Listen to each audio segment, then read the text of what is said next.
بسم الله الرحمن الرحيم الحمد لله والصلاة والسلام على رسول الله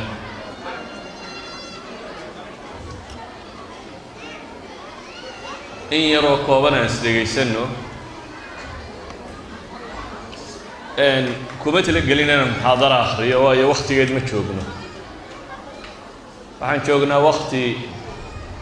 quraan la dhameeyay oo aan bogaadinayno caruurtii iyo waalidkii ka qayb galay ugu horeyn waxaan u mahad celinayaa bacda Allah subhanahu wa ta'ala dadka mas'uuliyadda tan qaaday ee waalid iyo maamul iyo macallimiinba ee ku heelan inay dhallaankan Soomaaliyeed ee wadankan jooga ay wax baraan marka labaad saddex eray baan odhanayaa waan isleeyahay erayba qole aad ku tidhaahdo erayga koowaad waxaan leeyahay waalidiinta waxaan rabaa inaan xasuusiyo kobcinta iyo barbaarinta la barbaariyo ilmo muslimi waa wax janno lagu galo aanu dareenna camalkaasi inuu yahay ama shaqadaasi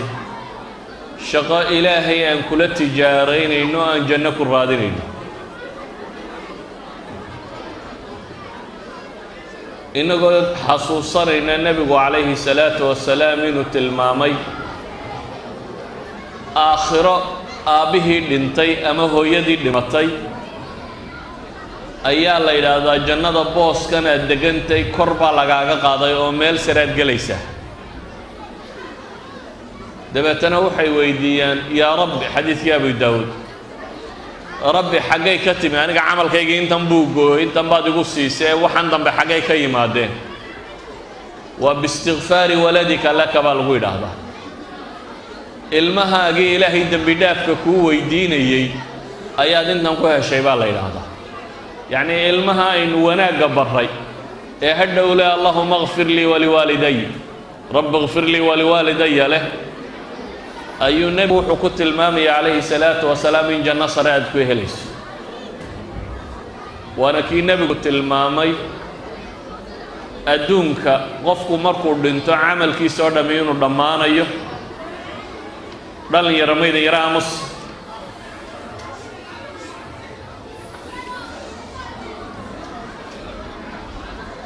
waa kii nebigu tilmaamay in camalka dadka oo dhammi uu dhammaanayo saddex shay buu nebigu soo reebay saddexda shay ee qofka muslimkaa u soo hadhaya waxaa ka mid ah waladun saalixun yadcuu lahu buu nebigu yidhi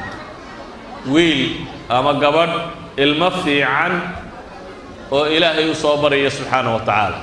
marka waalidka waxaan leeyahay camalkiina janno ku raadsada ilmaha aad dhashay oo adiga kaa soo go'ay oo ilmahaagiya oo aad nafaqaynaysay oo aad waxbaraysay haddana qasdigaagu ha noqdo in ilaahay kaa abaalmariyo oo aad janno ku hesho midhna waan ku darayaa wadkoo waa maxay tarbiyada ama kobcinta iyo barbaarintu shayga ugu weyn ay culimmadu tilmaamaan waxaa ka mid a bay yidhahdaan alistimraariya walmutaabaca joogtayn waana bini aadamka waxa ugu dhib badan adigoo 5 casho u shaqaynaya ama 5 casho waxaan samaynaya labadii casho qura fasaxa lahaydna marka lagu yiraahdo kaalay markaad bil keenta ee ta ku xigta saad wax laga yiraahdo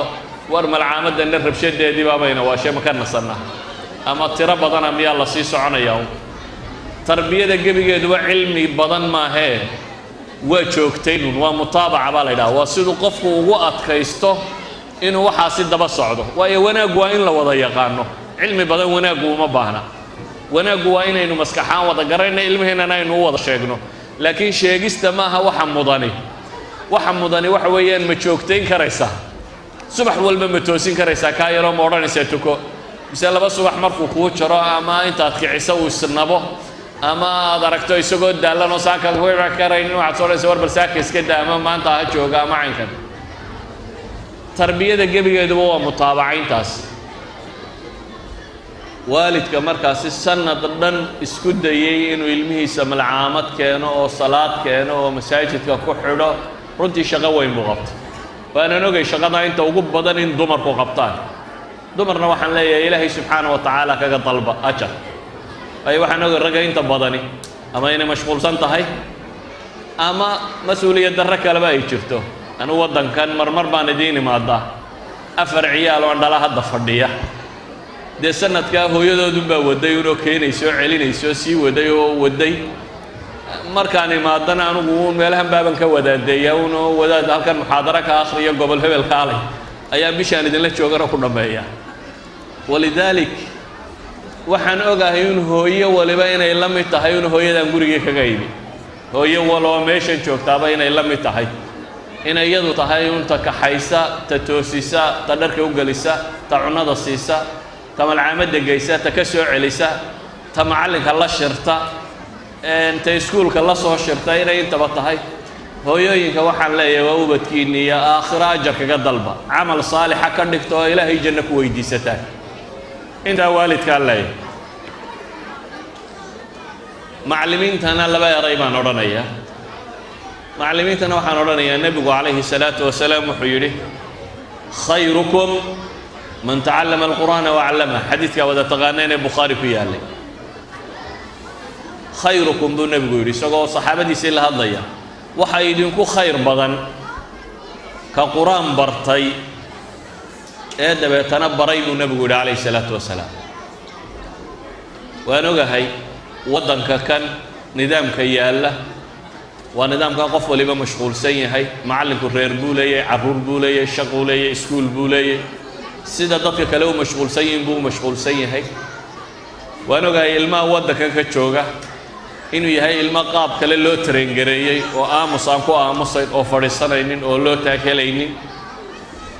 macallinkiiyo daallanoo intaasoo dhan isa soo dhibay haddana ilmo aad u kulul oo ay adag tahayba in la fadhiisiiyaa inuu maalin kasta haddana kaa la dhaqmaa waa dhib cusub laakiin iyana waxaan leeyahay camalkiina aakhire ku raadsada dulqaadka iyo patience-ka muujisaan ee aad qof muslima u dalqaadato ilmo yari adigoo dantiisa iyo wanaaggiisa ka shaqaynayo diin baraya waa wax janno lagu helo waana waxa uu nebigu u tilmaamaya waxaa idinku khayr badan kii qur-aan bartay ee baray in badanna isxasuusiya oo xasuusnaada cibaadooyinka ugu fadli badan inuu qur-aan yahay waayo ma aad keligaa fadhiyi karteen oo intaa in leg qur-aan ma ad akhriyi karteen intaad ilmaha qur-aanka u dhigayso mid kasta intuu saacad ee uu qur-aan akhrinaya ama soo subcinaya ama soo dadaalaya ajarkiisii ajar la mida baad leedahay iyadoo aad og tahay inuu nebigu yidhi alif laam mim xaraf maaha alifna waa xaraf laamna waa xaraf mimna waa xaraf idan macallimiintana waxaan leeyahay waa qaab janno loo gale aan jannadaasi xoogsanno oo dadaalkaasi badinno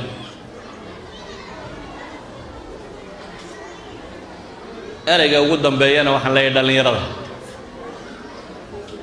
dhallinyaray may maqlaysaan horta ma lay maqlayaa war dhallinyaro oo guys war ma lay maqlayaa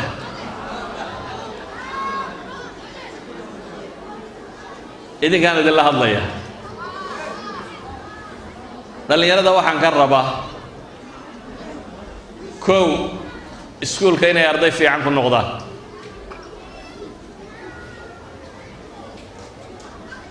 mar labaad qur-aankana inay arday fiican ku noqdaan dhallinyarada waxaan ka rabaa waxa weeyaan inaad noqoto qof soomaalinimo mateli kara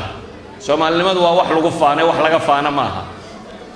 soomaalinimadan soo gaadhnay waxay wax lagu faano ee wax laga faano maaha inaad identity-giina muujin kartaan oo muslim noqon kartaan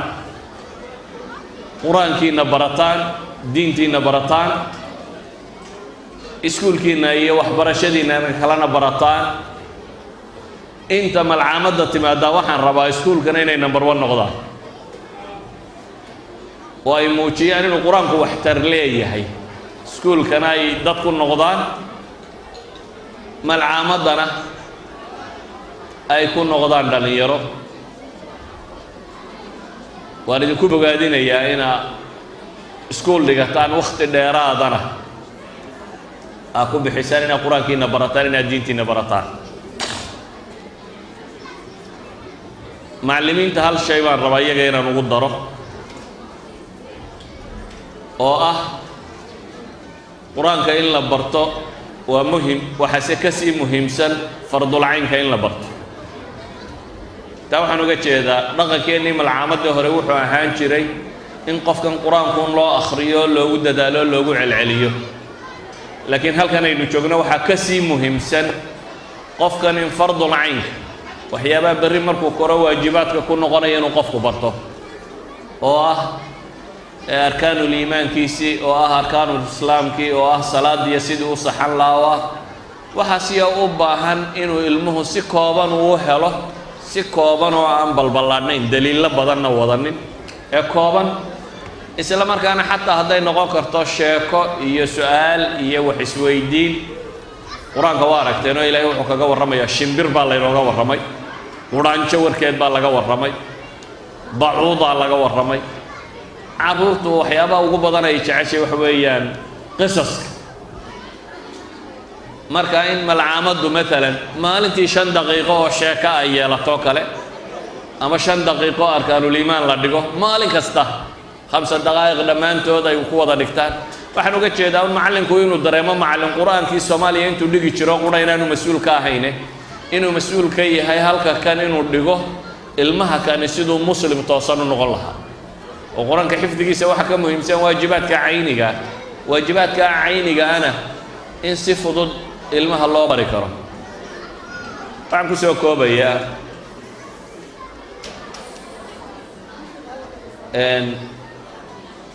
waa maalin fantasiya ama in la isu yimaado oo la muujiyo farxad oo la muujiyo in qur-aanku wax weyn yahay oo la muujiyo malcaamadii in la xidhayay oo la muujiyo waa laga yaabaa waalidkoo kale inay boring ku noqoto uu daalan yahay laakiin wax weyn bay ilmaha u samaynaysaa inuu osol oo dhan wixii ilma joogay intay isu yimaadaan la maamuuso oo la yidhaaho qur-aankii baynu xidhaynaa wax weyn bay u samaynaysaa waa laga yaabaa adigu inaad tidhaahdo ilaa saaka wadaadadu 2 saacadood bay halkaynu ku hayeen waa soo fadhidaan wax macnaaro badanna may sheegin waa dhab laakiin waxaynu isugu nimi inaynu tusinno ilmaheenna waxaanaynu qabanay wax weyn inuu yahay wax mudan in la isku bogaadiyo wax mudan in ay dareemaan inay camal qabteen qofka bini aadamka ay markuu wax qabto thankisku wax badan buu taraa waad mahadsantaydu erayga tashjiic ah wax badan buu taraa waxaan oo dhan dantaynu ka leenahay waxa weeyaan inaynu dhiiri gelino ilmaheenna oo u tilmaamno waxay sanadka wadeen inuu ahaa wax soo beautiful ah wax qurux badan wax maamuus mudan wax la isku yimaado wax macallimiintu ka hadasho wax masaajidku ka hadlo wax waalidku ka hadlo wax dadoo dhamay way yimaadaan oo saarayn maayo in allaha laa yudiicu ajra almuxsiniin baa ilaahay qur-aanku tilmaamaya ma dayaco kuwa samaha sameeya xoogooda alla subxaanahu wa tacaala haddaynu si caajisno isnaano imsu baynu soo wadnay uniyo imsaad soo waday waa uun meesha ay ka bilaamayso jabku iyo dhibtu uu ka bilaamayo wallahu aclam billahi tawfiiq